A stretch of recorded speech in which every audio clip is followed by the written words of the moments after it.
قالت اليهود عزير ابن الله وقالت النصارى المسيح ابن الله ذلك قولهم بأفواههم يضاهئون قول الذين كفروا من قبل قاتلهم الله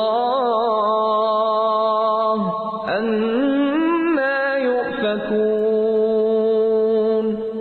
یہود کہتے ہیں عزیر اللہ کا بیٹا ہے، اور نصرانی کہتے ہیں مسیح اللہ کا بیٹا ہے۔ یہ قول صرف ان کے منہ کی بات ہے، اگلے منکروں کی بات کی یہ بھی نقل کرنے لگے۔ اللہ انہیں غارت کرے وہ کیسے پلٹائے جاتے ہیں۔ حضرت عزیر علیہ السلام ایک جلیل القدر پیغمبر تھے۔ ان کو بائبل میں عزرا کے نام سے یاد کیا گیا ہے اور ایک پوری کتاب ان کے نام سے منسوب ہے۔ اور جب بخت نصر کے حملے میں تورات کے نسخے ناپید ہو گئے تھے تو انہوں نے اسے اپنی یادداشت سے دوبارہ لکھوایا تھا، اور شاید اسی وجہ سے بعض یہودی انہیں اللہ تعالیٰ کا بیٹا ماننے لگے تھے۔ یہاں یہ واضح رہے کہ ان کو بیٹا ماننے کا عقیدہ سب یہودیوں کا نہیں ہے، بلکہ بعض یہودیوں کا ہے جو عرب میں بھی آباد تھے۔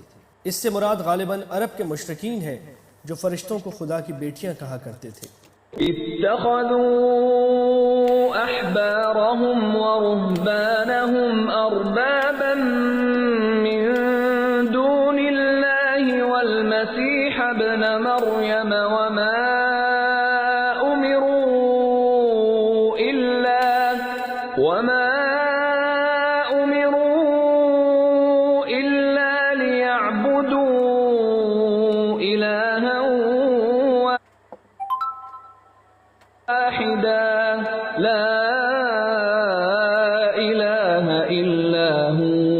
سبحانہ عما یشرکون۔ ان لوگوں نے اللہ کو چھوڑ کر اپنے عالموں اور درویشوں کو رب بنایا ہے، اور مریم کے بیٹے مسیح کو، حالانکہ انہیں صرف ایک اکیلے اللہ ہی کی عبادت کا حکم دیا گیا تھا، جس کے سوا کوئی معبود نہیں، وہ پاک ہے ان کے شریک مقرر کرنے سے۔ ان کو خدا بنانے کا جو مطلب حضرت صلی اللہ علیہ وسلم نے بیان فرمایا ہے، اس کا خلاصہ یہ ہے کہ ان لوگوں نے اپنے علماء کو یہ اختیارات دے رکھے ہیں کہ وہ جس چیز کو چاہیں حلال اور جس چیز کو چاہیں حرام قرار دے دیں۔ واضح رہے کہ عام لوگ جو کسی آسمانی کتاب کا براہ راست علم نہیں رکھتے، ان کو شریعت کا حکم معلوم کرنے کے لیے علماء سے رجوع تو کرنا ہی پڑتا ہے، اور اللہ تعالیٰ کے حکم کی شارح کی حیثیت میں ان کی بات ماننی بھی پڑتی ہے۔ اس کا حکم خود قرآن کریم نے سورہ نحل اور سورہ انبیاء میں دیا ہے۔ اس حد تک تو کوئی بات قابل اعتراض نہیں، لیکن یہود و نصارہ نے اس سے آگے بڑھ کر اپنے علماء کو بذات خود احکام وضع کرنے کا اختیار دے رکھا تھا کہ وہ آسمانی کتاب کی تشریح کے طور پر نہیں، بلکہ اپنی مرضی سے جس چیز کو چاہے حلال اور جس چیز کو چاہے حرام قرار دے دیں، خواہ ان کا یہ حکم اللہ کی کتاب کے مخالف ہی کیوں نہ ہو۔ يريدون أن يطفئوا نور الله بأفواههم ويأبى الله إلا أن يتم نوره ولو كره الكافرون۔ وہ چاہتے ہیں کہ اللہ کے نور کو اپنے منہ سے بجھا دیں، اور اللہ تعالیٰ انکاری ہے مگر اسی بات کا کہ اپنا نور پورا کرے، گو کافر ناخوش رہیں۔ هو الذي أرسل رسوله بالهدى ودين الحق ليظهره على الدين كله ولو كره المشركون۔ اسی نے اپنے رسول کو ہدایت اور سچے دین کے ساتھ بھیجا ہے کہ اسے اور تمام مذہبوں پر غالب کر دے، اگرچہ مشرک برا مانے۔ یا ایہا الذین آمنوا ان کثیرا من الاحبار والرہبان ليأكلون أموال الناس بالباطل ويصدون عن سبيل الله والذين يكنزون الذهب والفضة ولا ينفقونها في سبيل الله فبشرهم بعذاب أليم۔ اے ایمان والو، اکثر علماء اور عابد لوگوں کا مال ناحق کھا جاتے ہیں اور اللہ کی راہ سے روک دیتے ہیں، اور جو لوگ سونے چاندی کا خزانہ رکھتے ہیں اور اللہ کی راہ میں خرچ نہیں کرتے، انہیں دردناک عذاب کی خبر پہنچا دیجیے۔ لوگوں کا مال ناحق طریقے سے کھانے کی مختلف صورتیں ہو سکتی ہیں، لیکن ان علماء کے حوالے سے خاص طور پر جو بات کہی جا رہی ہے وہ یہ ہے کہ یہ لوگ رشوت لے کر لوگوں کی مرضی کے مطابق شریعت کو توڑ موڑ ڈالتے ہیں اور اس طرح اللہ کے مقرر کیے ہوئے صحیح راستے سے لوگوں کو روک دیتے ہیں۔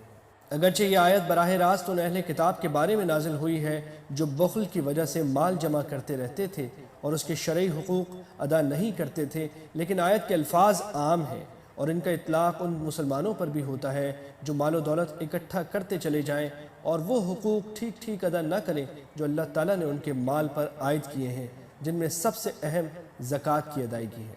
يوم يحمى عليها في نار جهنم فتكوى بها جباههم وجنوبهم وظهورهم هذا ما كنزتم لأنفسكم فذوقوا ما كنتم تكنزون۔ جس دن اس خزانے کو آتش دوزخ میں تپایا جائے گا، پھر اس دن ان کی پیشانیاں اور پہلو اور پیٹھیں داغی جائیں گی۔ ان سے کہا جائے گا یہ ہے جسے تم نے اپنے لیے خزانہ بنا رکھا تھا، پس اپنے خزانوں کا مزہ چکھو۔ إن عدة الشهور عند الله 12 شهرا في كتاب الله يوم خلق السماوات والأرض منها 4 حرم ذلك الدين القيم فلا تظلموا فيهن أنفسكم وقاتلوا المشركين كافة كما يقاتلونكم كافة واعلموا أن الله مع المتقين۔ مہینوں کی گنتی اللہ کے نزدیک کتاب اللہ میں 12 کی ہے، اسی دن سے جب سے آسمان و زمین کو اس نے پیدا کیا ہے، ان میں سے 4 حرمت و ادب کے ہیں، یہی درست دین ہے۔ تم ان مہینوں میں اپنی جانوں پر ظلم نہ کرو اور تم تمام مشرکوں سے جہاد کرو جیسے کہ وہ تم سب سے لڑتے ہیں، اور جان رکھو کہ اللہ تعالیٰ متقیوں کے ساتھ ہے۔ سورت کے شروع میں جو اعلان برات کیا گیا ہے اس میں بت پرستوں کی ایک قسم کو حرمت والے مہینے ختم ہونے تک مہلت دی گئی تھی۔ اس مناسبت سے عرب کے بت پرستوں کی ایک نامعقول رسم کی تردید ضروری تھی جو آیت نمبر 36 اور 37 میں کی گئی ہے۔ اس رسم کا خلاصہ یہ ہے کہ حضرت ابراہیم علیہ السلام کے وقت سے چاند کے 4 مہینوں کو حرمت والے مہینے سمجھا جاتا تھا: ذوالقعدہ، ذوالحجہ، محرم اور رجب۔ ان 4 مہینوں میں جنگ کی ممانعت تھی۔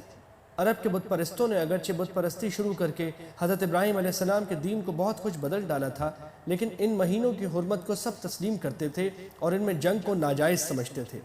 رفتہ رفتہ یہ ممانعت ان کو مشکل معلوم ہونے لگی، اس لیے کہ ذوالقعدہ سے محرم تک 3 متواتر مہینوں میں لڑائی بند رکھنا ان کے لیے دشوار تھا۔ چنانچہ اس مشکل کا حل انہوں نے یہ نکالا تھا کہ وہ کسی سال میں کہہ دیتے تھے کہ اس مرتبہ سفر کا مہینہ محرم سے پہلے آئے گا، یا محرم کے بجائے سفر کے مہینے کو حرمت والا مہینہ سمجھا جائے گا۔ چنانچہ اس طرح وہ محرم کے مہینے میں لڑائی کو جائز قرار دے دیتے تھے۔ اس کے علاوہ بعض روایات سے معلوم ہوتا ہے کہ حج چونکہ مختلف موسموں میں آتا تھا، اس لیے بعض مرتبہ وہ موسم ان کی تجارت کے لیے سازگار نہیں ہوتا تھا، تو وہ حج ذوالحجہ کے بجائے کسی اور مہینے میں کر لیتے تھے، اور اس کے لیے انہوں نے قبیصہ کا ایک حساب بھی گھڑ لیا تھا، جس کی تفصیل امام رازی نے اپنی تفسیر میں بیان فرمائی ہے، اور حافظ ابن جریر کی بعض روایات سے بھی ان کی تائید ہوتی ہے۔ مہینوں کو آگے پیچھے کرنے کی اس رسم کو نسیئی کہا جاتا تھا، جس کا ذکر آیت نمبر 37 میں آ رہا ہے۔ یعنی اللہ تعالیٰ نے مہینوں کی جو ترتیب مقرر فرمائی ہے اس میں رد و بدل کر کے مہینوں کو آگے پیچھے کرنے کا نتیجہ یہ ہے کہ جس مہینے میں لڑائی حرام تھی اس میں اسے حلال کر لیا گیا، جو ایک بڑا گناہ ہے، اور گناہ کا ارتکاب کرنے والا خود اپنی جان پر ظلم کرتا ہے، کیونکہ اس کا برا انجام اس کی جان ہی کو بھگتنا پڑے گا۔ ساتھ ہی اس جملے میں اس طرف بھی اشارہ ہے کہ ان حرمت والے مہینوں میں اللہ تعالیٰ کی زیادہ سے زیادہ عبادت کرنی چاہیے اور ان مہینوں میں گناہوں سے بچنے کی فکر اور دنوں سے زیادہ کرنی چاہیے۔ انما النسیء زیادۃ فی الکفر یضل به الذین کفروا یحلونہ عاما ویحرمونہ عاما ليواطئوا عدة ما حرم الله فيحلوا ما حرم الله زين لهم سوء أعمالهم والله لا يهدي القوم الكافرين۔ مہینوں کا آگے پیچھے کر دینا کفر کی زیادتی ہے، اس سے وہ لوگ گمراہی میں ڈالے جاتے ہیں جو کافر ہیں۔ ایک سال تو اسے حلال کر لیتے ہیں اور ایک سال اسی کو حرمت والا کر لیتے ہیں۔ کیا اللہ نے جو حرمت رکھی ہے اس کے شمار میں تو موافقت کر لیں، پھر اسے حلال بنا لیں جسے اللہ نے حرام کیا ہے۔ انہیں ان کے برے کام بھلے دکھائی دیے گئے ہیں اور قوم کفار کی اللہ رہنمائی نہیں فرماتا۔ یعنی مہینوں کو آگے پیچھے کر کے انہوں نے 4 مہینے کی گنتی تو پوری کر دی، لیکن ترتیب بدلنے کا نتیجہ یہ ہوا کہ جس مہینے میں واقعتاً اللہ تعالیٰ نے لڑائی حرام قرار دی تھی اس میں انہوں نے لڑائی کو حلال کر لیا۔ یا ایہا الذین آمنوا ما لکم اذا قیل لکم انفروا فی سبیل اللہ اثاقلتم الى الارض أرضيتم بالحياة الدنيا من الآخرة فما متاع الحياة الدنيا في الآخرة إلا قليل۔ اے ایمان والو، تمہیں کیا ہو گیا ہے کہ جب تم سے کہا جاتا ہے کہ چلو اللہ کے راستے میں کوچ کرو تو تم زمین سے لگے جاتے ہو؟ کیا تم آخرت کے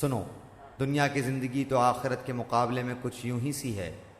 یہاں سے غزوہ تبوک کے مختلف پہلوؤں کا بیان شروع ہو رہا ہے جو اس سورت کے تقریباً آخر تک چلا گیا ہے۔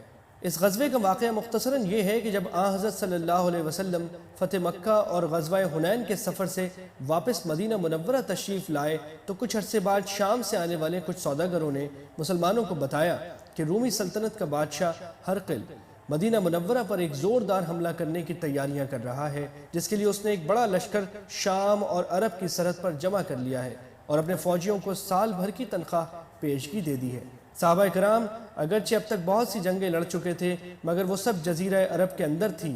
یہ پہلا موقع تھا کہ دنیا کی مانی ہوئی ایک بڑی طاقت سے مقابلہ پیش آ رہا تھا، لیکن حضرت صلی اللہ علیہ وسلم نے فیصلہ فرمایا کہ ہرقل کے حملے کا انتظار کیے بغیر خود پیش قدمی کی جائے اور خود وہاں پہنچ کر مقابلہ کیا جائے۔ چنانچہ آپ نے مدینہ منورہ کے تمام مسلمانوں کو اس جنگ میں شریک ہونے کے لیے تیاری کا حکم دیا۔ مسلمانوں کے لیے بہت بڑی آزمائش تھی۔ اول تو 10 سال کی متواتر جنگوں کے بعد یہ پہلا موقع تھا کہ فتح مکہ کے بعد سکون کے کچھ لمحات میسر آئے تھے۔ دوسرے، جس وقت اس جنگ کے لیے روانہ ہونا تھا وہ ایسا وقت تھا کہ مدینہ منورہ کے نخلستانوں میں کھجوریں پک رہی تھیں۔ انہی کھجوروں پر اہل مدینہ کی سال بھر کی معیشت کا دار و مدار تھا۔ ایسی حالت میں باغات کو چھوڑ کر جانا نہایت مشکل تھا۔ تیسرے، یہ عرب میں گرمی کا سخت ترین موسم تھا جس میں آسمان سے آگ برستی اور زمین سے شعلے نکلتے محسوس ہوتے ہیں۔ چوتھے، تبوک کا سفر بہت لمبا تھا اور تقریباً 800 میل کا یہ پورا راستہ لق و دق صحراؤں پر مشتمل تھا۔ پانچویں، سفر کے لیے سواریاں کم تھیں۔ چھٹے، اس سفر کا مقصد رومی سلطنت سے ٹکر لینا تھا جو اس وقت نہ صرف یہ کہ دنیا کی سب سے بڑی طاقت تھی بلکہ اس کے طریقے جنگ سے بھی اہل عرب پوری طرح مانوس نہیں تھے۔ غرض ہر اعتبار سے یہ انتہائی مشقت، جان و مال اور جذبات کی قربانی کا جہاد تھا جس کے لیے حضرت صلی اللہ علیہ وسلم 30,000 صحابہ کرام کے لشکر کے ساتھ تبوک روانہ ہوئے۔ اللہ تعالیٰ نے ہرقل اور اس کے لشکر پر آپ کی اس جرت مندانہ پیش قدمی کا ایسا روب طاری فرما دیا کہ وہ سب واپس چلے گئے اور مقابلے کی نوبت ہی نہیں آئی۔ مذکورہ بالا مشکل حالات کے باوجود صحابہ کرام کی بھاری اکثریت ماتھے پر بل لائے بغیر جان نثاری کے جذبے سے اس مہم میں شریک ہوئی۔ البتہ کچھ صحابہ ایسے بھی تھے جنہیں یہ سفر بھاری معلوم ہوا اور شروع میں انہیں کچھ تردد رہا، لیکن آخرکار وہ لشکر میں شامل ہو گئے، اور چند ایسے بھی تھے جو اس تردد کی وجہ سے آخر تک فیصلہ نہ کر سکے اور سفر میں شرکت سے محروم رہے۔ دوسری طرف وہ منافقین تھے جو ظاہری طور پر تو مسلمان ہو گئے تھے لیکن اندر سے مسلمان نہیں تھے۔ ایسی سخت مہم میں مسلمانوں کا ساتھ دینا ان کے لیے ممکن ہی نہیں تھا، اس لیے وہ مختلف حیل و بہانوں سے مدینہ منورہ میں رک گئے اور ساتھ نہیں گئے۔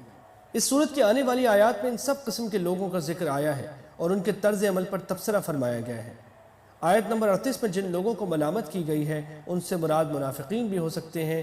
اس صورت میں اے لوگوں جو ایمان لائے ہو، ان کے ظاہری دعوے کے مطابق فرمایا گیا ہے، اور یہ بھی ممکن ہے کہ یہ خطاب ان صحابہ کرام سے ہو جن کے دل میں تردد پیدا ہوا تھا۔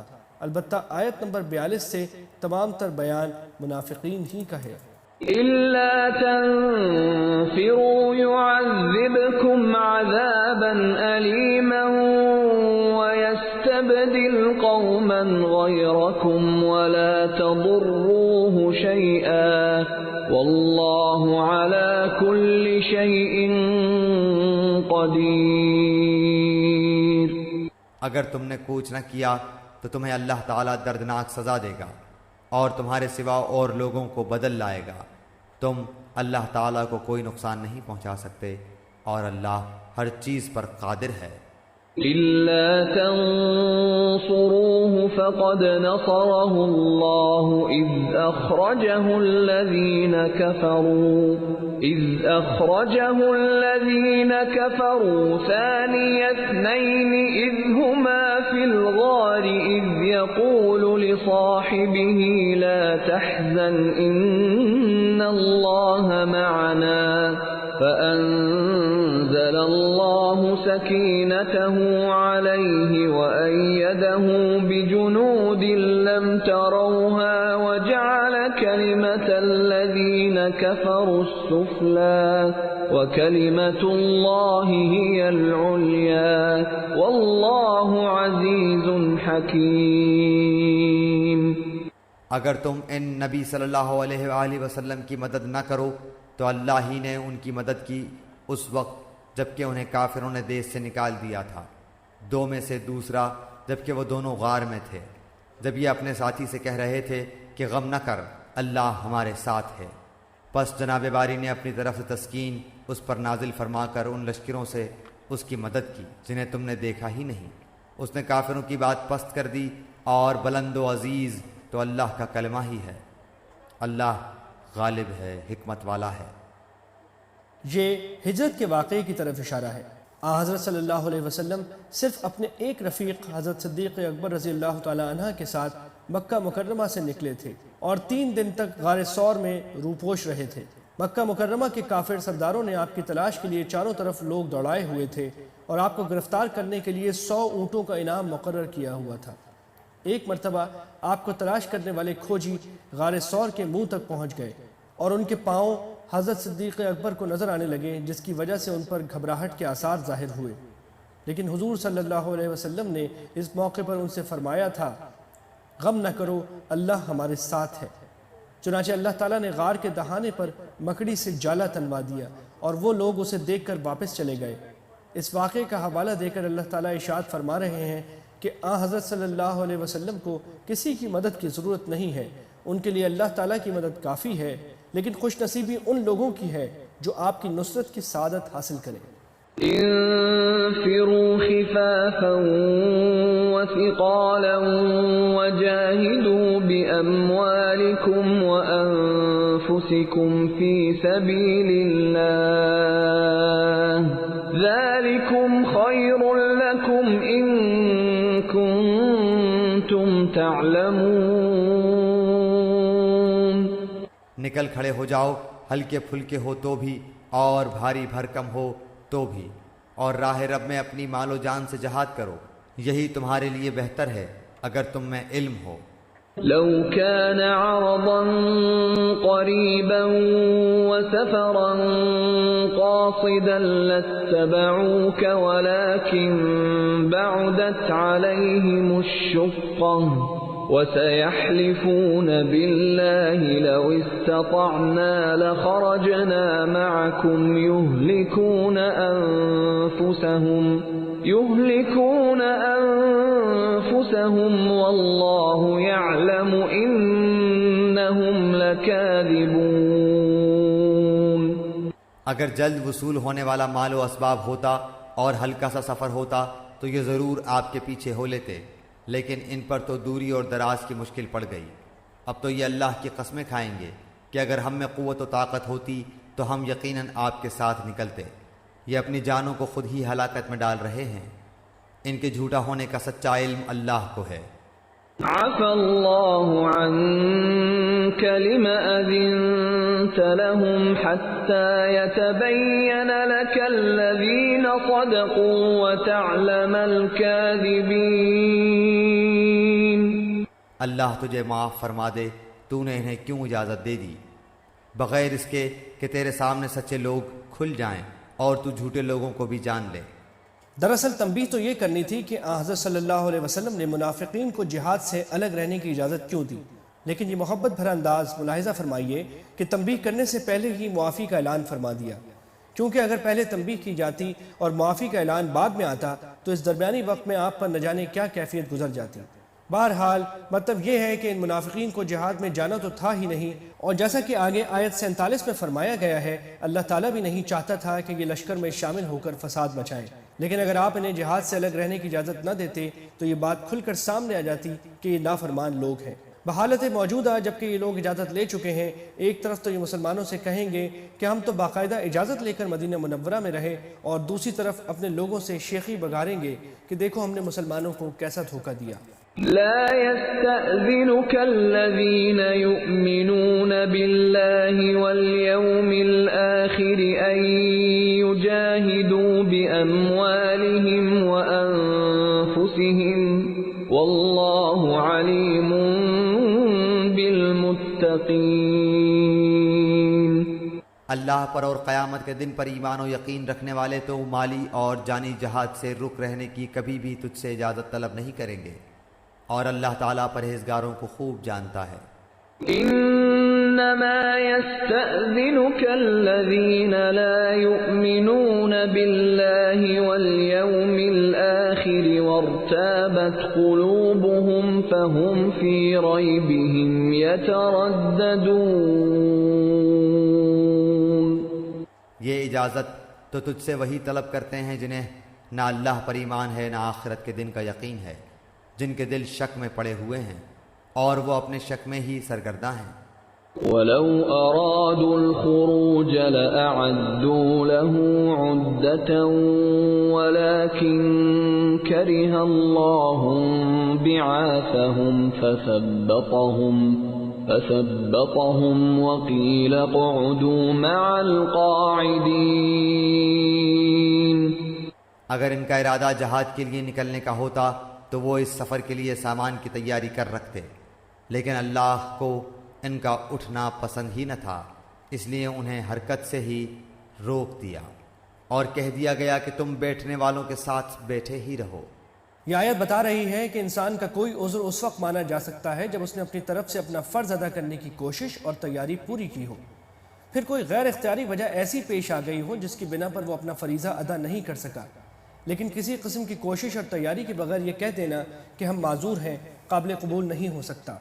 مثلا کوئی شخص فجر کے وقت بیدار ہونے کی تیاری پوری کرے، الارم لگائے یا کسی کو بیدار کرنے پر مقرر کرے، پھر آنکھ نہ کھلے تو بے شک معذور ہے، لیکن تیاری کچھ نہ کی ہو اور پھر آنکھ نہ کھلنے کا عذر پیش کرے تو یہ عذر معتبر نہیں ہے۔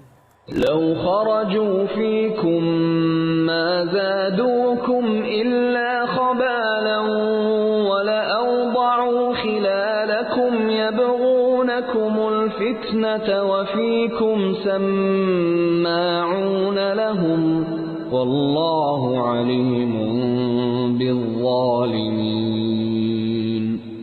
اگر یہ تم میں مل کر نکلتے بھی تو تمہارے لیے سوائے فساد کے اور کوئی چیز نہ بڑھاتے، بلکہ تمہارے درمیان خوب گھوڑے دوڑا دیتے اور تم میں فتنے ڈالنے کی تلاش میں رہتے۔ ان کے ماننے والے خود تم میں موجود ہیں اور اللہ ان ظالموں کو خوب جانتا ہے۔ اس کا ایک مطلب تو یہ ہو سکتا ہے کہ بعض سادہ لوح مسلمان ان لوگوں کی حقیقت سے واقف نہیں ہیں، اس لیے ان کی باتیں سن کر انہیں خلوص پر مبنی سمجھتے ہیں، اس لیے اگر یہ لوگ تمہارے ساتھ لشکر میں موجود ہوتے تو ان سادہ لوح مسلمانوں کو ورغلا کر فساد کا بیج بونے کی کوشش کرتے۔ اور دوسرا مطلب یہ بھی ہو سکتا ہے کہ اگرچہ یہ منافقین خود تو لشکر میں شامل نہیں ہوئے، لیکن ان کے جاسوس تمہاری صفوں میں موجود ہیں جو تمہاری باتیں سنتے ہیں اور جن باتوں سے منافقین کوئی فائدہ اٹھا سکتے ہوں ان کی خبریں ان تک پہنچاتے ہیں۔ لقد ابتغوا الفتنة من قبل وقلبوا لك الأمور حتى جاء الحق وظهر أمر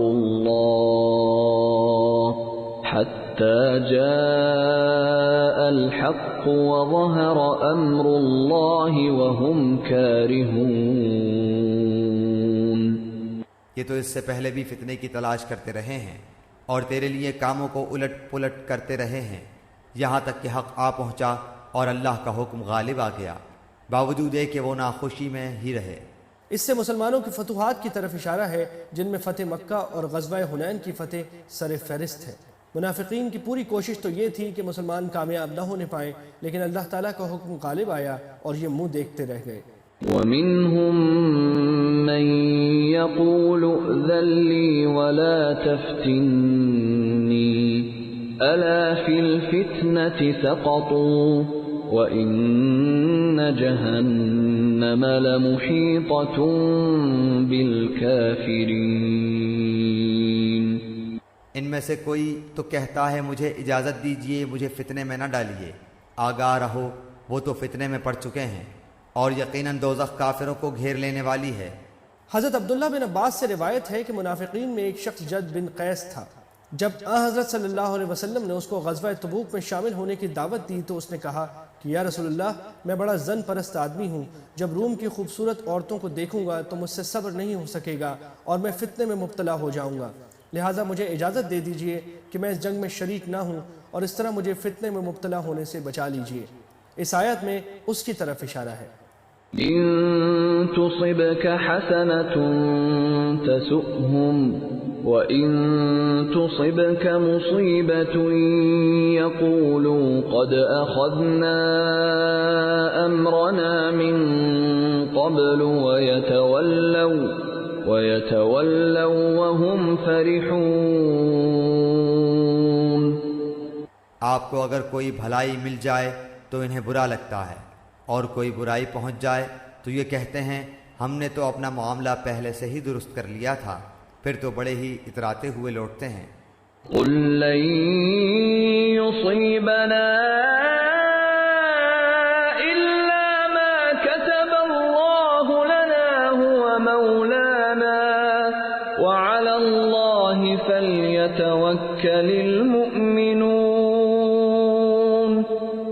آپ کہہ دیجئے کہ ہمیں سوائے اللہ کے ہمارے حق میں لکھے ہوئے کہ کوئی چیز پہنچ ہی نہیں سکتی، وہ ہمارا کارساز اور مولا ہے، مومنوں کو تو اللہ کی ذات پاک پر ہی بھروسہ کرنا چاہیے۔ قُلْ هَلْ تَرَبَّصُونَ بِنَا إِلَّا إِحْدَى الْحُسْنَيَيْنِ وَنَحْنُ نَتَرَبَّصُ بِكُمْ أَن يُصِيبَكُمُ اللَّهُ بِعَذَابٍ مِّنْ عِندِهِ أَوْ بِأَيْدِينَا فَتَرَبَّصُوا إِنَّا مَعَكُمْ مُتَرَبِّصُونَ۔ کہہ دیجئے کہ تم ہمارے بارے میں جس چیز کا انتظار کر رہے ہو وہ دو بھلائیوں میں سے ایک ہے، اور ہم تمہارے حق میں اس کا انتظار کرتے ہیں کہ یا تو اللہ تعالیٰ اپنے پاس سے کوئی سزا تمہیں دے یا ہمارے ہاتھوں سے، پس ایک طرف تم منتظر رہو، دوسری جانب تمہارے ساتھ ہم بھی منتظر ہیں۔ یعنی یا تو ہمیں فتح ہو یا ہم اللہ تعالیٰ کے راستے میں شہید ہو جائیں، اور ہمارے لیے یہ دونوں باتیں بھلائی کی ہیں۔ تم سمجھتے ہو کہ اگر ہم شہید ہو گئے تو ہمارا نقصان ہوگا، حالانکہ شہادت نقصان کا نہیں بڑے فائدے کا سودا ہے۔ قُلْ أَنفِقُوا طَوْعًا أَوْ كَرْهًا لَّن يُتَقَبَّلَ مِنكُمْ إِنَّكُمْ كُنتُمْ قَوْمًا فَاسِقِينَ۔ کہہ دیجئے کہ تم خوشی یا ناخوشی کسی طرح بھی خرچ کرو، قبول تو ہرگز نہ کیا جائے گا، یقیناً تم فاسق لوگ ہو۔ جد بن قیس کا ذکر اوپر آیا ہے، اسی کے بارے میں ایک روایت یہ ہے کہ اس نے جنگ میں جانے سے تو مذکورہ والا بیہودہ عذر پیش کیا تھا، لیکن یہ کہا تھا کہ اس کے بدلے میں اپنا مال چندے میں دوں گا۔ اس کے جواب میں یہ آیت منافقین کے چندے کے ناقابل قبول ہونے کا اعلان کر رہی ہے۔ وما منعهم أن تقبل منهم نفقاتهم إلا أنهم كفروا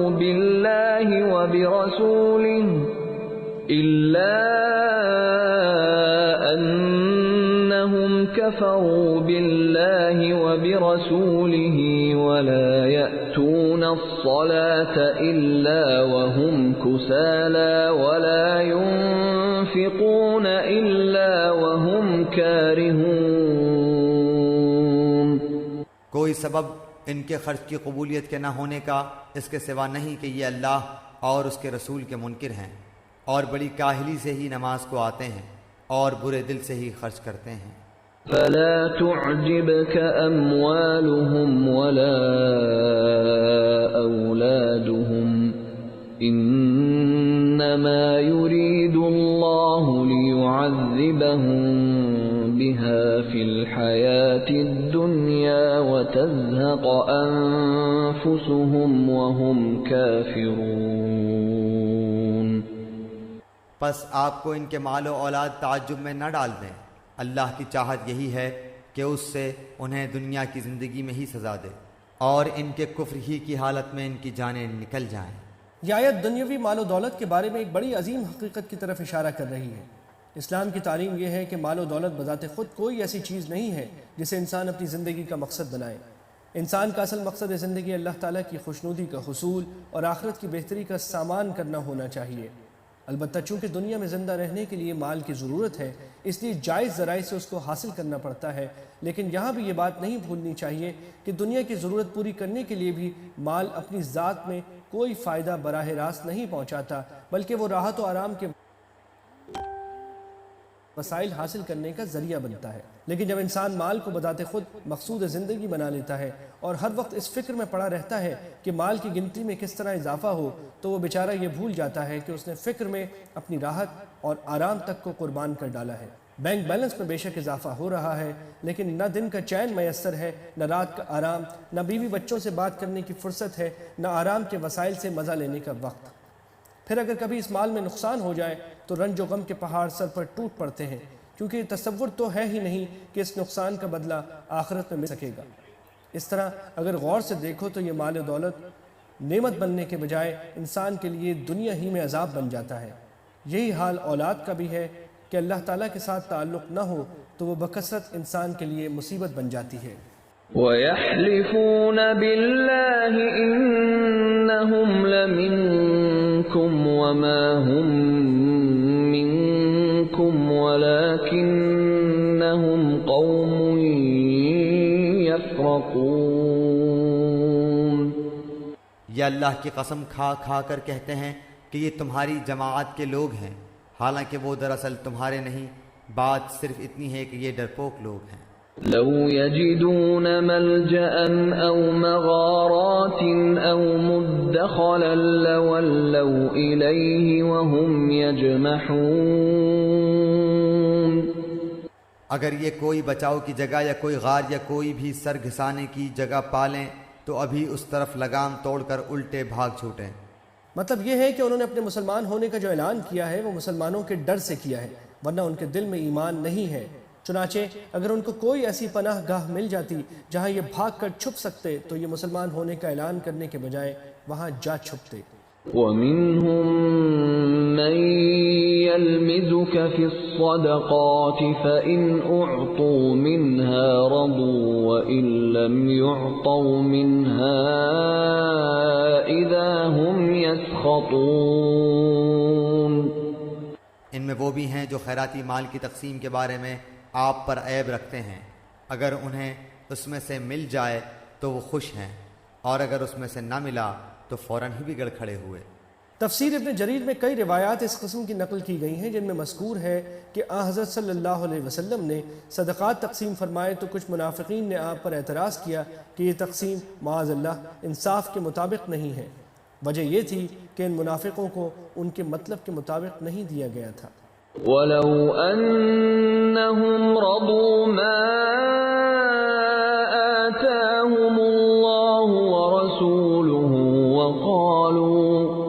وَقَالُوا حَسْبُنَا اللَّهُ سَيُؤْتِينَا اللَّهُ مِنْ فَضْلِهِ وَرَسُولُهُ إِنَّا إِلَى اللَّهِ رَاغِبُونَ۔ اگر یہ لوگ اللہ اور رسول کے دیے ہوئے پر خوش رہتے اور کہہ دیتے کہ اللہ ہمیں کافی ہے، اللہ ہمیں اپنے فضل سے دے گا اور اس کا رسول بھی، ہم تو اللہ کی ذات سے ہی توقع رکھنے والے ہیں۔ انما الصدقات للفقراء والمساكين والعاملين عليها والمؤلفة قلوبهم وفي الرقاب والغارمين وفي سبيل الله وابن السبيل فريضة من الله واللہ علیم حکیم۔ صدقے صرف فقیروں کے لیے ہیں اور مسکینوں کے لیے اور ان کے وصول کرنے والوں کے لیے اور ان کے لیے جن کے دل پر چائے جاتے ہوں، اور گردن چھڑانے میں اور قرض داروں کے لیے اور اللہ کی راہ میں اور راہرو مسافروں کے لیے فرض ہے اللہ کی طرف سے، اور اللہ علم و حکمت والا ہے۔ فقیر اور مسکین ملتے جلتے لفظ ہیں۔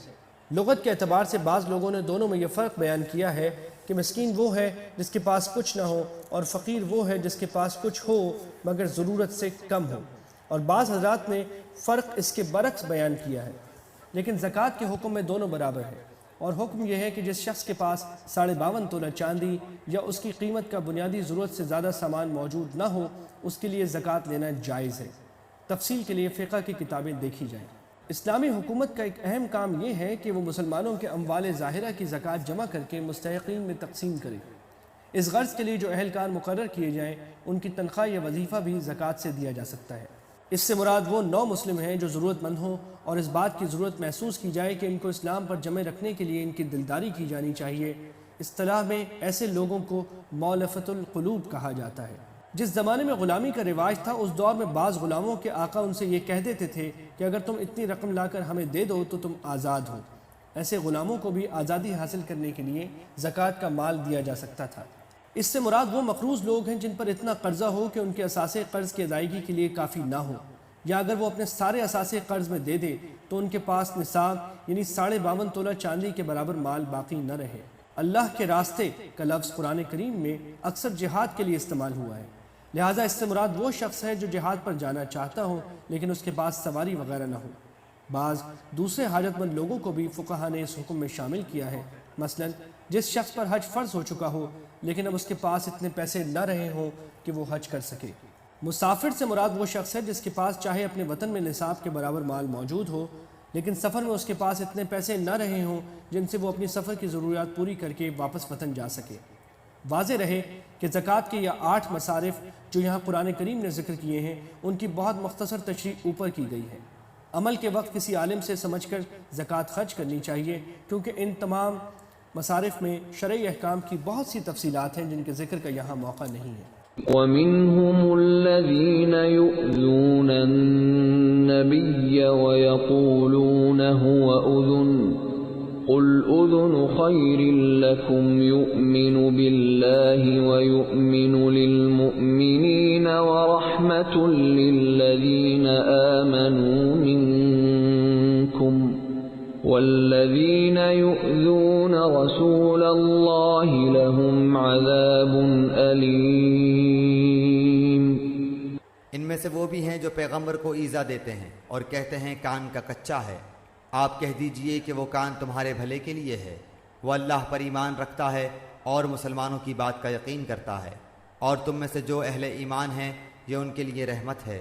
رسول اللہ صلی اللہ علیہ وآلہ وسلم کو جو لوگ ایذا دیتے ہیں ان کے لیے دکھ کی مار ہے۔ یہ عربی زبان کے ایک محاورے کا لفظی ترجمہ ہے۔ عربی محاورے میں جب کوئی شخص ہر ایک کی بات سن کر اس پر یقین کر لیتا ہو، اس کے بارے میں کہتے ہیں کہ یہ تو نرا کان ہے یا سراپا کان ہے۔ یہ ایسا ہی ہے جیسے اردو میں کہا جاتا ہے کہ وہ کچے کانوں کا ہے۔ منافقین نے حضرت صلی اللہ علیہ وسلم کے بارے میں یہ گستاخانہ جملے آپس میں ایک دوسرے سے بات کرتے ہوئے بولے تھے، اور مقصد یہ تھا کہ اگر کبھی ہماری سازش حضرت صلی اللہ علیہ وسلم پر کھل بھی گئی تو ہم باتیں بنا کر آپ کو راضی کر لیں گے، کیونکہ وہ ہر ایک کی بات کا یقین کر لیتے ہیں۔ منافقین کے مذکورہ بالا جملے کے جواب میں اللہ تعالیٰ نے 3 باتیں ارشاد فرمائی ہیں۔ ایک تو یہ کہ وہ سب سے پہلے کان لگا کر جو بات سنتے ہیں وہ اللہ تعالیٰ کی وحی ہے، جو در حقیقت تم سب لوگوں کی بھلائی کے لیے نازل ہوتی ہے۔ دوسرے، وہ سچے مومنوں کی بات سن کر اس پر واقعی یقین کر لیتے ہیں، کیونکہ ان کے بارے میں آپ کو یقین ہے کہ وہ جھوٹ نہیں بولتے۔ تیسرے، وہ ان منافقوں کی بات بھی سنتے ہیں جو ظاہری طور پر ایمان لانے کا دعویٰ کرتے ہیں، لیکن اس کا یہ مطلب نہیں ہے کہ وہ ان سے دھوکہ کھا جاتے ہیں، بلکہ در حقیقت اللہ تعالیٰ نے آپ کو شفقت اور رحمت کا پیکر بنایا ہے، اس کی وجہ سے حتی الامکان وہ ہر ایک سے رحمت کا معاملہ فرماتے ہیں۔ چنانچہ منافقین کی باتوں کی تردید کے بجائے آپ خاموش رہتے ہیں۔ يحلفون بالله لكم ليرضوكم والله ورسوله أحق أن يرضوه إن كانوا مؤمنين۔ محض تمہیں خوش کرنے کے لیے تمہارے سامنے اللہ کی قسمیں کھا جاتے ہیں، حالانکہ اگر یہ ایماندار ہوتے تو اللہ اور اس کا رسول رضامند کرنے کے زیادہ مستحق تھے۔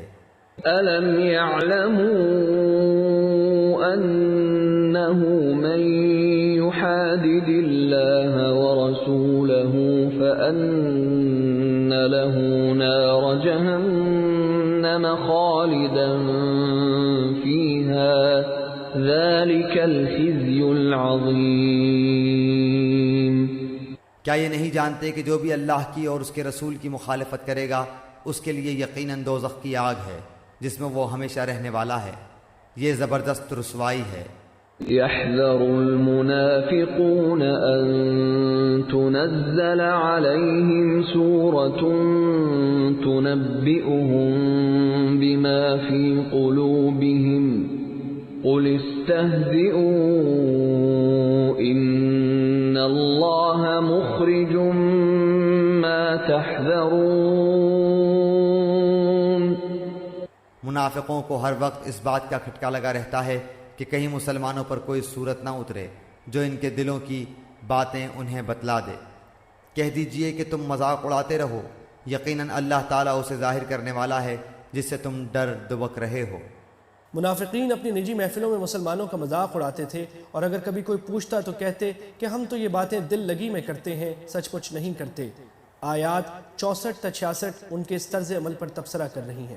وَلَئِن سَأَلْتَهُمْ لَيَقُولُنَّ إِنَّمَا كُنَّا نَخُوضُ وَنَلْعَبُ قُلْ أَبِاللَّهِ وَآيَاتِهِ وَرَسُولِهِ كُنتُمْ تَسْتَهْزِئُونَ۔ اگر آپ ان سے پوچھیں تو صاف کہہ دیں گے کہ ہم تو یوں ہی آپس میں ہنس بول رہے تھے۔ کہہ دیجئے کہ اللہ، اس کی آیتیں اور اس کا رسول ہی تمہارے ہنسی مذاق کے لیے رہ گئے ہیں۔ لا تعتذروا قد كفرتم بعد إيمانكم إن نعف عن طائفة منكم نعذب طائفة بأنهم كانوا مجرمين۔ تم بہانے نہ بناؤ، یقیناً تم اپنے ایمان کے بعد بے ایمان ہو گئے۔ اگر ہم تم میں سے کچھ لوگوں سے درگزر بھی کر لیں تو کچھ لوگوں کو ان کے جرم کی سنگین سزا بھی دیں گے۔ یعنی منافقوں میں سے جو لوگ نفاق سے توبہ کر لیں گے انہیں معاف کر دیا جائے گا، اور جو توبہ نہیں کریں گے انہیں ضرور سزا ملے گی۔ المنافقون والمنافقات بعضهم من بعض يأمرون بالمنكر وينهون عن المعروف ويقبضون أيديهم نسوا الله فنسيهم إن المنافقین هم الفاسقون۔ تمام منافق مرد و عورت آپس میں ایک ہی ہیں، یہ بری باتوں کا حکم دیتے ہیں اور بھلی باتوں سے روکتے ہیں اور اپنی مٹھی بند رکھتے ہیں، یہ اللہ کو بھول گئے، اللہ نے انہیں بھلا دیا، بے شک منافق ہی فاسد و بد کردار ہیں۔ ہاتھوں کو بند رکھنے کا مطلب یہ ہے کہ وہ کنجوس ہیں، جہاں خرچ کرنا چاہیے وہاں خرچ نہیں کرتے۔ وعد اللہ المنافقین والمنافقات والکفار نار جہنم خالدین فیہا ہی حسبهم ولعنهم اللہ ولہم عذاب مقیم۔ اللہ تعالیٰ ان منافق مردوں، عورتوں اور کافروں سے جہنم کی آگ کا وعدہ کر چکا ہے جہاں یہ ہمیشہ رہنے والے ہیں، وہی انہیں کافی ہے، ان پر اللہ کی پھٹکار ہے اور انہی کے لیے دائمی عذاب ہے۔ كالذين من قبلكم كانوا أشد منكم قوة وأكثر أموالا وأولادا فاستمتعوا بخلاقهم فاستمتعتم بخلاقكم كما استمتع الذين من قبلكم بخلاقهم وخضتم كالذي خاضوا أولئك حبطت أعمالهم في الدنيا والآخرة وَأُولَئِكَ هُمُ الْخَاسِرُونَ۔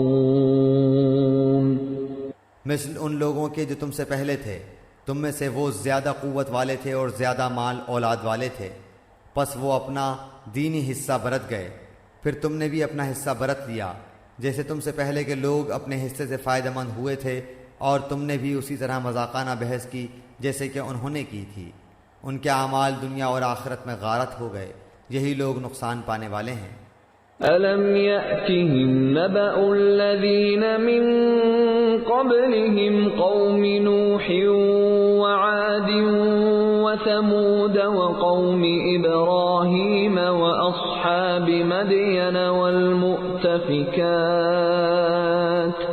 أَتَتْهُمْ رُسُلُهُم بِالْبَيِّنَاتِ فَمَا كَانَ اللَّهُ لِيَظْلِمَهُمْ وَلَكِنْ كَانُوا أَنفُسَهُمْ يَظْلِمُونَ۔ کیا انہیں اپنے سے پہلے لوگوں کی خبریں نہیں پہنچیں؟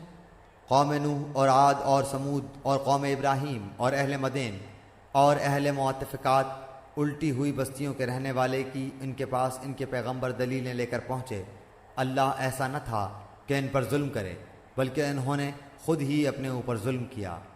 ان کے واقعات کے لیے دیکھیے سورہ اعراف آیت 59 تا 92 اور ان کے حواشی۔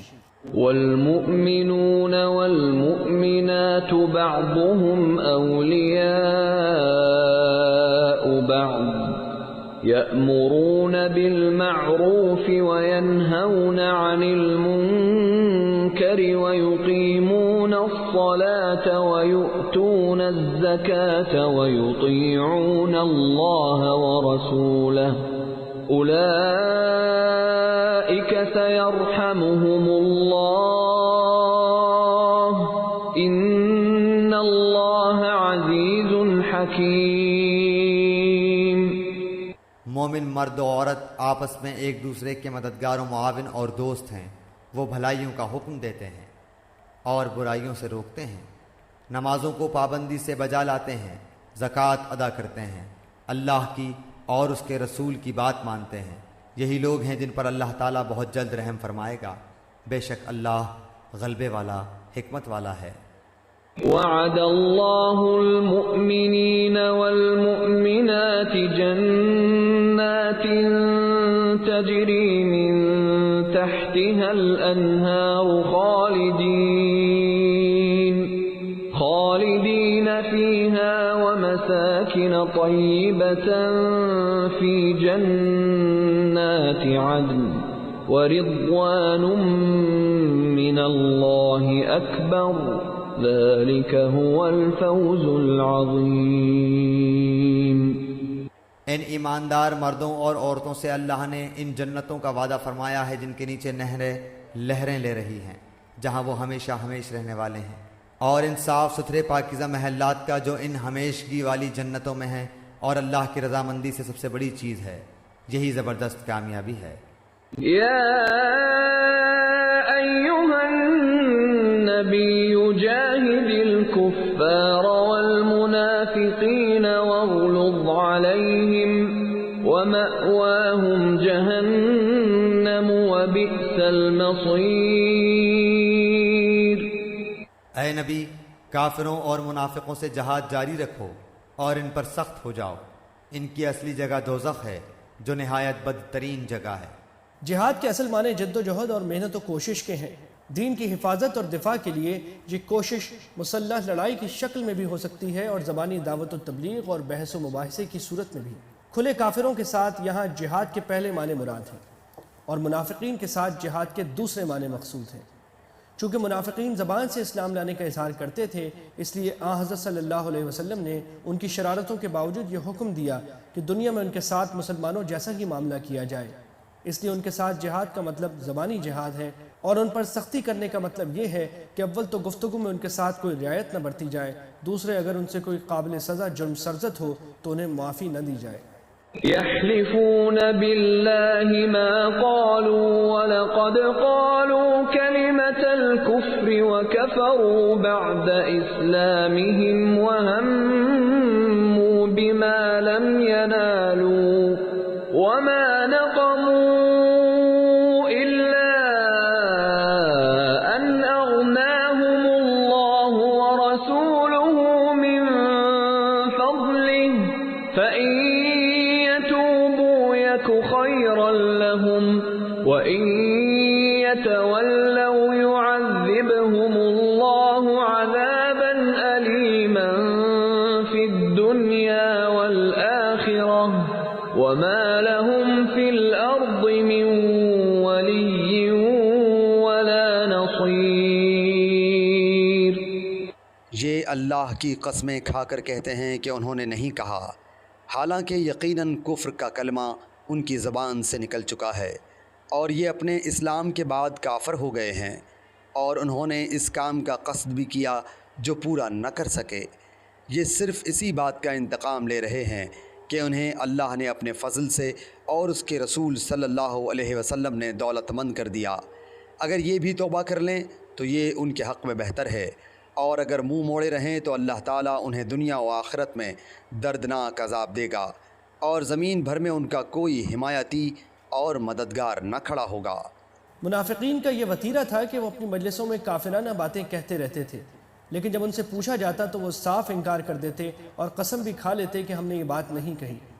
مثلا ایک مرتبہ منافقین کے سردار عبداللہ بن ابی نے حضرت صلی اللہ علیہ وسلم اور مسلمانوں کے بارے میں ایک انتہائی گستاخانہ بات کہی تھی جسے نقل کرنا بھی مشکل ہے، اور اس کے بعد کہا تھا کہ جب ہم مدینہ پہنچیں گے تو ہم میں سے باعزت لوگ ذلیلوں کو نکال باہر کریں گے۔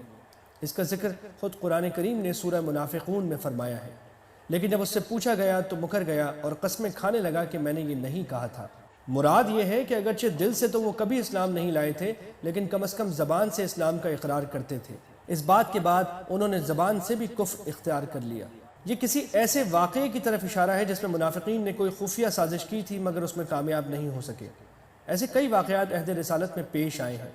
مثلا ایک واقعہ تو اوپر بیان کیا گیا ہے کہ عبداللہ بن ابی نے یہ ناپاک ارادہ ظاہر کیا تھا کہ ہم مسلمانوں کو مدینہ منورہ سے نکال دیں گے۔ ظاہر ہے کہ وہ اپنی اس دین کو عملی جامہ پہنانے پر قادر نہیں ہوئے۔ دوسرے ایک واقعہ غزوہ تبوک سے حضرت صلی اللہ علیہ وسلم کی واپسی کے وقت پیش آیا تھا کہ منافقین نے 12 آدمیوں کو نقاب پہنا کر اس بات پر تعینات کیا تھا کہ وہ ایک گھاٹی میں چھپ کر بیٹھیں اور جب حضرت صلی اللہ علیہ وسلم وہاں سے گزریں تو آپ پر حملہ کر دیں۔ اس وقت حضرت حذیفہ بن یمان نے انہیں دیکھ لیا اور حضرت صلی اللہ علیہ وسلم کو اطلاع کر دی۔ آپ نے ان کو زور سے آواز دی تو ان پر ایسا روب طاری ہوا کہ وہ بھاگ گئے۔ آپ نے بعد میں حضرت حذیفہ کو بتایا کہ وہ منافق لوگ تھے۔ حضرت صلی اللہ علیہ وسلم کی تشریف آوری سے مدینہ منورہ کے باشندوں میں پہلے کے مقابلے میں عام خوشحالی آئی تھی۔ جس سے یہ منافقین بھی فائدہ اٹھا رہے تھے۔ پہلے ان کی معاشی حالت خستہ تھی، مگر آپ کی تشریف آوری کے بعد ان میں سے اکثر لوگ خاصے مالدار ہو گئے تھے۔ آیت کریمہ یہ کہہ رہی ہے کہ شرافت کا تقاضا تو یہ تھا کہ وہ اس خوشحالی پر اللہ تعالیٰ اور رسول کریم صلی اللہ علیہ وسلم کے شکر گزار ہوتے، لیکن انہوں نے اس احسان کا یہ بدلہ دیا۔ آیت کریمہ یہ کہہ رہی ہے کہ شرافت کا تقاضا تو یہ تھا کہ وہ اس خوشحالی پر اللہ تعالیٰ اور رسول کریم صلی اللہ علیہ وسلم کے شکر گزار ہوتے، لیکن انہوں نے اس احسان کا یہ بدلہ دیا کہ آپ کے خلاف سازشیں شروع کر دی۔ وَمِنْهُمْ مَنْ عَاهَدَ اللَّهَ لَئِنْ آتَانَا مِنْ فَضْلِهِ لَنَصَّدَّقَنَّ وَلَنَكُونَنَّ مِنَ الصَّالِحِينَ۔ ان میں وہ بھی ہیں جنہوں نے اللہ سے عہد کیا تھا کہ اگر وہ ہمیں اپنے فضل سے مال دے گا تو ہم ضرور صدقہ و خیرات کریں گے اور پکی طرح نیکوکاروں میں ہو جائیں گے۔ فَلَمَّا آتَاهُم مِّن فَضْلِهِ بَخِلُوا بِهِ وَتَوَلَّوْا وَهُم مُّعْرِضُونَ۔ لیکن جب اللہ نے اپنے فضل سے انہیں دیا تو یہ اس میں سے بخیلی کرنے لگے اور ٹال مٹول کر کے منہ موڑ لیا۔ حضرت ابو امامہ رضی اللہ عنہ کی ایک روایت میں ہے کہ ایک شخص جس کا نام ثعلبہ بن حاطب تھا، حضرت صلی اللہ علیہ وسلم کی خدمت میں حاضر ہوا اور درخواست کی کہ آپ میرے لیے مالدار ہونے کی دعا فرما دیں۔ آپ نے شروع میں اسے سمجھایا کہ بہت مالدار ہونا مجھے اپنے لیے بھی پسند نہیں ہے، لیکن اس نے بار بار اصرار کیا اور یہ وعدہ بھی کیا کہ اگر میں مالدار ہو گیا تو ہر حقدار کو اس کا حق پہنچاؤں گا۔ آپ نے اس موقع پر یہ حکیمانہ جملہ بھی ارشاد فرمایا کہ تھوڑا مال جس کا تم شکر ادا کر سکو اس زیادہ مال سے بہتر ہے جس کا شکر ادا نہ کر سکو۔ اس پر بھی اس کا اصرار جاری رہا تو حضرت صلی اللہ علیہ وسلم نے دعا فرما دی، چنانچہ وہ واقعی مالدار ہو گیا اور اس کے مال مویشی اتنے زیادہ ہو گئے کہ ان کی دیکھ بھال میں نمازیں چھوٹنے لگیں۔ پھر وہ ان جانوروں کی زیادتی کی وجہ سے مدینہ منورہ سے باہر جا کر رہنے لگا۔ شروع میں جمعہ کے دن مسجد میں آ جاتا تھا، پھر رفتہ رفتہ جمعے کو بھی آنا چھوڑ دیا۔ جب حضرت صلی اللہ علیہ وسلم کی طرف سے لوگ زکوٰۃ وصول کرنے کے لیے اس کے پاس پہنچے تو اس نے زکوٰۃ پر پھپتیاں کسی اور ٹال مٹول کر کے ان حضرات کو واپس بھیج دیا۔ اس آیت میں اس واقعے کی طرف اشارہ ہے۔ فَأَعْقَبَهُمْ نِفَاقًا فِي قُلُوبِهِمْ إِلَى يَوْمِ يَلْقَوْنَهُ بِمَا أَخْلَفُوا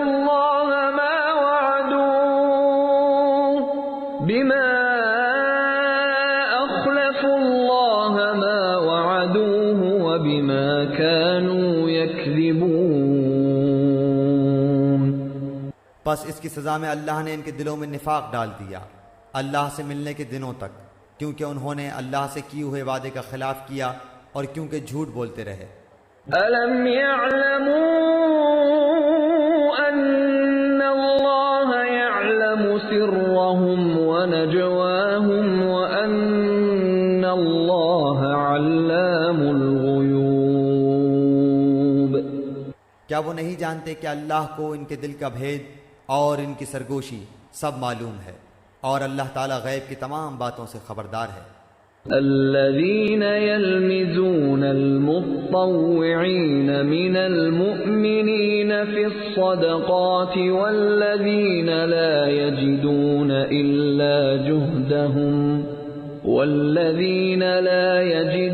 إلا جهدهم فيسخرون منهم سخر الله منهم ولهم عذاب أليم۔ جو لوگ ان مسلمانوں پر طعنہ زنی کرتے ہیں جو دل کھول کر خیرات کرتے ہیں، اور ان لوگوں پر جنہیں سوائے اپنی محنت مزدوری کے اور کچھ میسر ہی نہیں، پس یہ ان کا مذاق اڑاتے ہیں، اللہ بھی ان سے تمسخر کرتا ہے، انہی کے لیے دردناک عذاب ہے۔ حضرت صلی اللہ علیہ وسلم نے مسلمانوں کو صدقات نکالنے کی ترغیب دی تو ہر مخلص مسلمان نے اپنی استطاعت کے مطابق صدقہ لا کر پیش کیا۔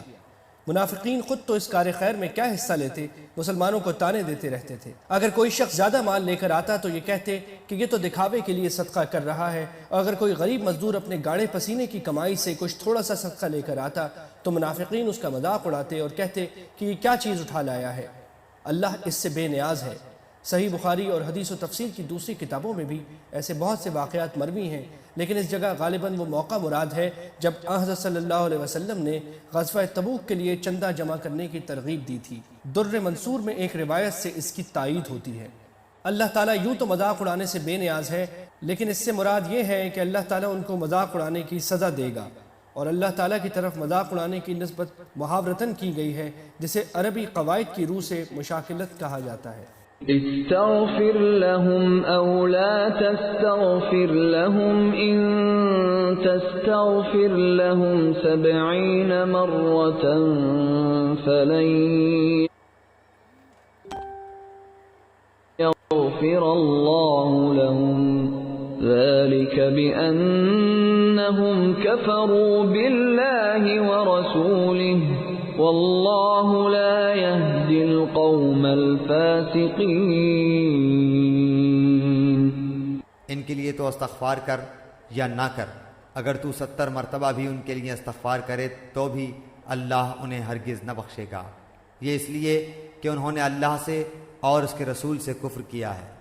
ایسے فاسق لوگوں کو رب کریم ہدایت نہیں دیتا۔ فرح المخلفون بمقعدهم خلاف رسول الله وكرهوا أن يجاهدوا بأموالهم وأنفسهم في سبيل الله وقالوا لا تنفروا في الحر قل نار جهنم أشد حرا لو كانوا يفقهون۔ پیچھے رہ جانے والے لوگ رسول اللہ صلی اللہ علیہ وآلہ وسلم کے جانے کے بعد اپنے بیٹھے رہنے پر خوش ہیں۔ انہوں نے اللہ کی راہ میں اپنے مال اور اپنی جانوں سے جہاد کرنا ناپسند رکھا، اور انہوں نے کہہ دیا کہ اس گرمی میں مت نکلو۔ کہہ دیجئے کہ دوزخ کی آگ بہت ہی سخت گرم ہے، کاش کہ وہ سمجھتے ہوتے۔ فَلْيَضْحَكُوا قَلِيلًا وَلْيَبْكُوا كَثِيرًا جَزَاءً بِمَا كَانُوا يَكْسِبُونَ۔ پس انہیں چاہیے کہ بہت کم ہنسیں اور بہت زیادہ روئیں بدلے میں اس کے جو یہ کرتے تھے۔ فَإِن رَّجَعَكَ اللَّهُ إِلَىٰ طَائِفَةٍ مِّنْهُمْ فَاسْتَأْذَنُوكَ لِلْخُرُوجِ فَقُل لَّن تخرجوا معي أبدا ولن تقاتلوا معي عدوا إنكم رضيتم بالقعود أول مرة فاقعدوا مع الخالفين۔ پس اگر اللہ تعالیٰ آپ کو ان کی کسی جماعت کی طرف لوٹا کر واپس لے آئے، پھر یہ آپ سے میدان جنگ میں نکلنے کی اجازت طلب کریں، تو آپ کہہ دیجئے کہ تم میرے ساتھ ہرگز چل نہیں سکتے، اور نہ میرے ساتھ تم دشمنوں سے لڑائی کر سکتے ہو۔ تم نے پہلی مرتبہ ہی بیٹھ رہنے کو پسند کیا تھا، پس تم پیچھے رہ جانے والوں میں سے ہی بیٹھے رہو۔ ولا تصل على أحد منهم مات أبدا ولا تقم على قبره إنهم كفروا بالله ورسوله وماتوا وهم فاسقون۔ ان میں سے کوئی مر جائے تو آپ اس کے جنازے کی ہرگز نماز نہ پڑھیں اور نہ اس کی قبر پر کھڑے ہوں، یہ اللہ اور اس کے رسول کے منکر ہیں اور مرتے دم تک بدکار بے اطاعت رہے ہیں۔ اس آیت کا شان نزول صحیح بخاری وغیرہ میں یہ منقول ہے کہ عبداللہ بن ابی منافقوں کا سردار تھا، لیکن اس کے بیٹے عبداللہ بن عبداللہ سچے اور پکے مسلمان تھے۔ اگرچہ عبداللہ بن ابی کی منافقت کئی مواقع پر ظاہر ہو چکی تھی، لیکن چونکہ وہ زبان سے اپنے آپ کو مسلمان ہی کہتا تھا، اس لیے ظاہری طور پر اس کے ساتھ مسلمانوں جیسا ہی سلوک کیا جاتا تھا۔ چنانچہ جب اس کا انتقال ہوا تو اس کے بیٹے حضرت عبداللہ نے جو سچے مسلمان تھے حضرت صلی اللہ علیہ وسلم سے درخواست کی کہ آپ اس کی نماز جنازہ پڑھائیں۔ حضرت صلی اللہ علیہ وسلم چونکہ اپنی امت کے ہر فرد کے لیے بڑے مہربان تھے، اس لیے آپ نے درخواست منظور فرما لی اور اس کی نماز جنازہ پڑھانے کے لیے تشریف لے گئے۔ حضرت عمر رضی اللہ عنہ نے آپ سے قرآن کریم کی اس آیت کا حوالہ دیا جو پیچھے گزر چکی ہے کہ تم ان کے لیے استغفار کرو یا نہ کرو، اگر تم ان کے لیے 70 مرتبہ استغفار کرو گے تب بھی اللہ انہیں معاف نہیں فرمائے گا، آیت نمبر 80۔ لیکن حضرت صلی اللہ علیہ وسلم نے فرمایا کہ اللہ تعالیٰ نے مجھے اختیار دیا ہے کہ میں چاہوں تو استغفار کروں، اس لیے میں 70 سے زیادہ مرتبہ استغفار کر لوں گا۔ چنانچہ آپ نے اس کی نماز جنازہ پڑھا دی۔ اس موقع پر یہ آیت نازل ہوئی کہ جس میں آپ کو منافقین کی نماز جنازہ پڑھانے سے روک دیا گیا، پھر آپ نے کسی بھی منافق کی نماز جنازہ نہیں پڑھائی۔ ولا تعجبك أموالهم وأولادهم إنما يريد الله أن يعذبهم بها في الدنيا وتزهق أنفسهم وهم كافرون۔ آپ کو ان کے مال و اولاد کچھ بھی بھلے نہ لگیں، اللہ کی چاہت یہی ہے کہ انہیں ان چیزوں سے دنیاوی سزا دے اور یہ اپنی جانیں نکلنے تک کافر ہی رہیں۔ دیکھیے پیچھے آیت نمبر 55 کا حاشیہ۔